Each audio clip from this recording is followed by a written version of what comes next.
네, 검찰이 가습기 살균제 사태에 대한 재수사 결과를 발표하며 수사를 마무리했는데요. 재수사 결과 첫 수사 당시 처벌을 면했던 업체 관련자들까지 포함된 34명을 재판에 넘기면서 사건 발생 8년여 만에 수사가 일단락됐습니다. 네, 그런가 하면 경남 밀양의 한 마을에 갓 태어난 영아를 유기한 30대 여성이 경찰 조사를 받았습니다. 이 여성은 경찰에 자신이 영아를 버렸다고 자백까지 했는데 DNA 조사 결과 친모가 아니었는데요. 자세한 내용은 김성주 변호사와 함께 짚어보도록 하겠습니다. 어서 오십시오. 안녕하세요. 네, 먼저 가습기 살균제 사건 재수사 결과부터 보도록 하겠습니다. 8개월 만에 이걸 발표를 했는데 첫 번째, 그러니까 2016년에 재판을 면했던 사람들이 무더기로 재판에 넘겨진 상황이네요. 일단 이 내용 어떻게 보셨어요? 네, 이게 2016년 사법 처리 당시에는 이 PHMG라는 이 원료를 성분으로 사용했던 가습기 살균제 업체들만 처벌이 됐었습니다. 네네. 그래서 그때 당시에 이제 처벌된 대표적인 업체들이 옥시라든지 롯데마트 등이 있었고 이번 같은 경우에는 그 당시에 CMIT, MIT를 원료로 사용한 업체들로 이제 SK케미칼, 애경산업 등이 이제 이야기가 나왔었는데 당시에 이 성분들 CMIT랑 그리고 MIT 이 경우에는 유해성이 명확히 입증이 되지 않았다는 이유로 이 당시 처벌을 좀 면하게 됐던 상황이었는데 이번 재수사로 이 부분, 이 원료를 사용했던 업체들의 전현직 간부들도 처벌이 조금 이뤄질 가능성이 생겼다는 그런 소식입니다. 아, 그러면 이번에 수사 대상이 된 업체들은 그 성분 CMIT, MIT와 관련된 성분이 포함된 가습기 살균제를 판매한 업체라고 보면 되는 겁니까? 예, 맞습니다. 네, 그렇군요. 네. 예. 이번 기소 대상자를 보니까 업체 관계자뿐만 아니라 공무원도 포함이 됐는데 이들은 어떤 혐의를 받고 있나요? 예, 이번 수사 과정에서 이제 공무원, 환경부 공무원 한 명 그리고 또 전 보좌관 한 명이 이제 좀 기소가 됐는데 이 환경부 공무원 같은 경우에는 이 내부 자료를 이 기업에게 유출한 혐의를 들어서 이제 공무상 비밀 누설죄가 이제 좀 적용이 될 것으로 보이고 또 이제 증거 인멸을 교사한 혐의를 지금 받고 있다고 합니다. 그리고 이 보좌관 같은 경우에는 이 수사에 참석하는 것을 무마해주는 대가로 금품을 수수한 혐의를 지금 받고 있는 사실이라고 합니다. 예, 알겠습니다. 자, 아까 말씀해 주신 대로 성분에 대한 유해성이 어느 정도 입증이 됐고 그래서 이제 재판에 넘겨졌다까지는 이해를 했습니다. 이제 처벌 수위 그리고 이제 보상 문제에 일단 관심입니다. 어떻게 전망하세요?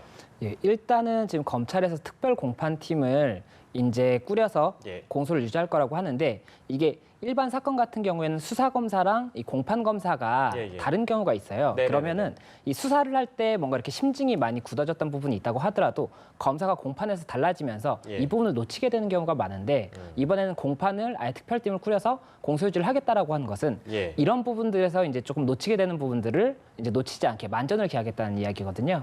그렇다 보니까는 어느 정도 처벌에 있어서는 굉장히 조금 많이 좀 가능성이 높아졌다고 보이고 다만 이 업무상 과실치사상 죄 자체가 이 처벌이 5년 이하의 금고라든지 벌금형 정도이기 때문에 이 부분이 피해자가 여러 명이면 실체적 경합을 해서 처벌의 강도는 높아질 수가 있겠지만 또 과실의 정도가 어느 정도였냐에 따라서 감경이 될 수도 있는 부분이고 예전 그 옥시 전 대표 같은 경우에는 징역 6년형이 확정이 됐었거든요. 그렇다 보니까는 이번에도 조금 처벌이 실제 피해에 비하면 좀 경한 것이 아니냐 이런 이야기가 나오고 있고 또 이제 피해 배상에 관해서는 이 피해 배상이라는 것이 원칙적으로는 민사에서 피해 보상을 이제 청구하는 쪽에서 피해 발생 사실이랑 그리고 이 발생 사실과 원인과의 인과관계를 입증을 해야 되기 때문에 이게 쉽지가 않은 것이고 또 이게 2011년 11월에 있었던 사건인데 지금 2019년이니까 8년이나 지났지 않습니까? 그러니까 증거가 없기 때문에 실제로는 이거를 좀 입증하기 어려워서 특별법까지 제정이 됐었는데도 불구하고 이 특별법에서도 이 인정하는 피해자의 범위가 굉장히 좁다는 거죠. 그렇다 보니까는 이게 또다시 뭔가 좀 다른 방안이 나와야 되는 것이 아니냐 이런 이야기가 나오고 있는 상황이어서 이 피해 보상이 어떻게 될지도 조금 더 지켜봐야 될 것으로 보입니다. 그래서 피해자들이 이제 그 구제 범위를 넓혀야 된다 이런 주장을 하는 거군요. 예, 맞습니다. 검찰이 이제 특별 공판팀을 구성해서 공소 유지에 만전을 기한다고 하니까요. 앞으로의 추이를 저희가 또 지켜보도록 하겠습니다. 가습기 살균제 사건 재수사 결과 두고 첫 번째 주제 얘기 나눠봤고요. 화제를 좀 바꾸겠습니다. 경남 밀양에서 신생아 유기 사건이 발생을 했는데 이게 이제 그러니까 한 여성이 자신이 영아를 유기했다라고 자백을 했어요. 근데 DNA 검사를 하니까 이게 친모가 아니었다면서요? 어떻게 된 일입니까? 예, 그러니까 지난 11일에 경남 밀양의 한 헛간에서 이제 신생아가 발견이 됩니다. 그렇다 보니까는 굉장히 좀 많은 여론의 관심을 받았는데 13일에 40대 여성 한 명이 검거가 됐고 자신이 이 영아를 유기한 것이다. 이렇게 자백을 해요. 그런데 DNA 검사 결과 18일 날 이 여성과 이 영아가 DNA가 일치하지 않다는 사실이 밝혀지면서 친모가 아니었고 그렇다면 이 여성의 자백 자체가 이제 허위였다는 것이 드러났다는 소식입니다. 근데 뭐 거짓말이 이것만 있었던 게 아니고 이 여성이 뭐라고 거짓말을 했냐면 복대를 차고 학교에 안 가는 10대 딸이 의심돼서 보호하려고 거짓말을 했다. 그러니까 거짓말은 왜 했다고 우리가 봐야 되는 겁니까? 이 여성이 이제 DNA 검사 결과 불일치가 나오니까 다시 또 한 번 이야기를 하는 게 자신의 딸이 복대를 차고 학교도 제대로 나가지 않다 보니까 자신의 딸이 뭐 임신을 해서 이제 조금 출산을 한 것이 아니냐 이렇게 의심이 들었고 그렇다 보니까는 이 딸의 이런 부분을 감추려고 본인이 자백을 했던 것이다 이렇게 이야기를 했는데 경찰이 확인해본 결과 이 딸 같은 경우에는 등교를 뭐 제대로 하지 않았다는 이야기랑 다르게 실제로 등교를 굉장히 잘했다는 뭐 점이 이렇게 확인이 되고 이러다 보니까 경찰에서는 그러면 왜 이런 거짓말을 했는가에 대해서 조금 의문을 가지고 있고 뭐 다른 혐의점이 발견이 되지 않다 보니까는 현재로서는 뭐 이게 연극성 인격 장애라든지 우울증으로 인해서 이렇게 좀 일반적이지 않다고 볼 수 있는 이런 행동을 한 것이 아니냐 이렇게 조금 판단을 하고 있는 상황입니다. 제일 좀 의아했던 부분이 사실 왜 이런 거짓말을 했을까라는 부분이었는데 그렇다면 경찰 판단으로는 연극성 성격장애 때문이다라는 말씀이시죠?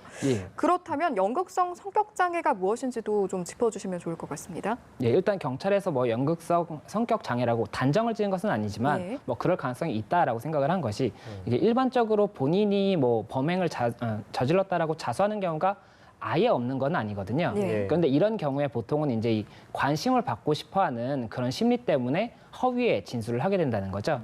그리고 이런 것들을 이제 관심을 과도하게 받고 싶어서 과도한 감정 표현을 하는 경우를 연극성 인격장애라고 하고 있어서 뭐 이번 같은 경우에도 뭐 다른 범죄를 감추기 위한 것이 아니었다면 이런 연극성 인격장애로 인해서 이런 행동을 한 것이 아니냐 이렇게 지금 판단을 하고 있다는 것입니다. 이 여성 같은 경우에는 지금 따로 처벌을 받거나 그런 상황은 아닌 거죠, 그러니까. 현재로서는 이게 만약에 뭐 정신적 질환에 의한 것이라고 한다면은 뭐 처벌보다는 치료 쪽으로 가게 될 가능성이 높고 다만 이게 뭐 정신적 질환이 아닌 뭐 다른 범죄를 감추려고 했다고 한다면 그와 관련한 뭐 범죄 처벌이 가능할 부분이 있을 것이고 그게 아니라고 한다면은 위계에 의한 공무집행 방해라고 해서 이제 허위 사실을 뭐 좀 이야기를 해서 공무집행을 방해한 경우에는 뭐 5년 이하의 징역이라든지 벌금형의 처분이 가능한 부분이 있기 때문에 이 부분을 검토를 해볼 수는 있겠지만 이게 어느 정도의 적극성을 가지고 위계를 했을 때 처벌이 가능하냐에 대해서는 좀 판례상 다툼이 있다 보니까 이게 처벌이 될지 여부도 조금 더 지켜봐야 될 것으로 보입니다. 네, 어쨌든 유기됐던 이 아이가 건강을 회복하고 있다고 해서 참 다행이긴 합니다만 친부모를 일단 찾는 게 우선일 것 같고요. 그리고 이제 이런 허위 진술들을 경찰이 너무 믿어서 수사 시기를 좀 놓친 게 아닌가. 그러니까 적기를 좀 실기했다라는 부분에 비판이 나오는 것 같습니다. 이런 비판에 대해서는 어떻게 보시는지요? 이게 경찰에서 초동 수사를 사실은 뭐 더 이렇게 여러 가지 가능성을 열어두고 했다면은 뭐 친모를 찾는 게 조금 더 수월했을 수는 있습니다. 다만 경찰 같은 경우에도 이게 자백을 한 피해자가 있는 상황에서 여러 가능성을 다 열어두고 수사를 하기에는 조금 행정적인 뭐 행정력의 문제가 있을 수도 있는 거거든요. 이 사건만 하는 것이 아니라 또 다른 사건들도 있기 때문에 그래서 약간은 결과론적인 얘기가 아닌가 초동 수사가 미흡했다라는 부분에 대해서는 다만 뭐 이런 사태가 계속 이제 발생을 하면 안 되기 때문에 이와 관련해서 경찰에서도 이 초동 수사 관련 지침을 조금 더 적극적으로 마련을 해서 이런 사태가 조금 더 발생하지 않도록 노력을 해야 되는 것이 아닌가 이런 이야기는 좀 나오고 있는 상황입니다. 일단 하루빨리 영아의 친부모를 찾을 수 있었으면 하는 바람을 가져봅니다. 자, 이제 마지막 주제로 넘어가 볼 텐데요. 한 여성이 남성들에게 집단 폭행을 당했는데 경찰이 이를 방관했다 이런 주장이 나왔습니다.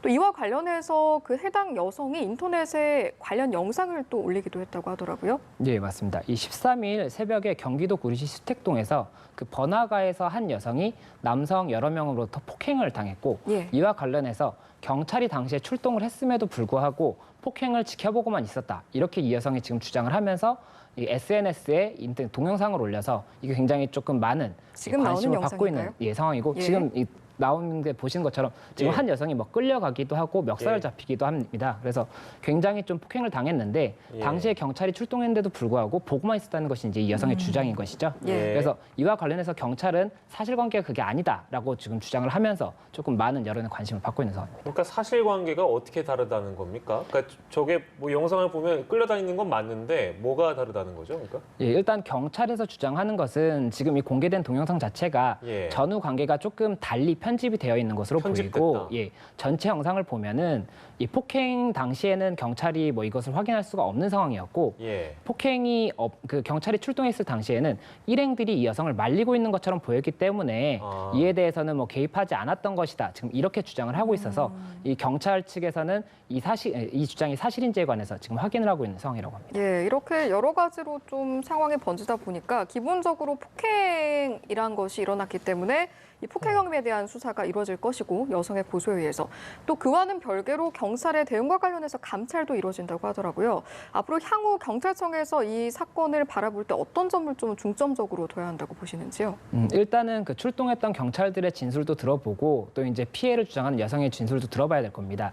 그리고 뭐 CCTV라든지 풀 영상이 분명히 있을 것이기 때문에 그 CCTV 영상들도 확인을 해야 될 것이고 예. 당시에 뭐 다른 관계자들이 있었다고 한다면 관계자들의 진술도 최대한 확인을 해서 실제 사실관계가 무엇인지를 확인을 하고 만약에 이와 관련해서 이번 뭐 같은 경우에 경찰관 쪽에서 만약에 이에 대해서 사실관계를 뭐 거짓으로 진술한 부분이 있다고 한다면 이 부분에 대해서도 뭐 추가적인 뭐 징계가 이루어져야 할 것으로 보이고 만약에 그게 아니라고 한다면 그 아니라고 하는 부분에 대해서는 또 다른 뭐 법적인 조치를 좀 취해야 되는 것으로 예상이 됩니다. 네, 현장 대응이 적절했는지 감찰을 통해 좀 밝혀졌으면 좋겠습니다. 오늘 세 가지 주제 함께했네요. 지금까지 김성수 변호사 함께했습니다. 고맙습니다. 고맙습니다.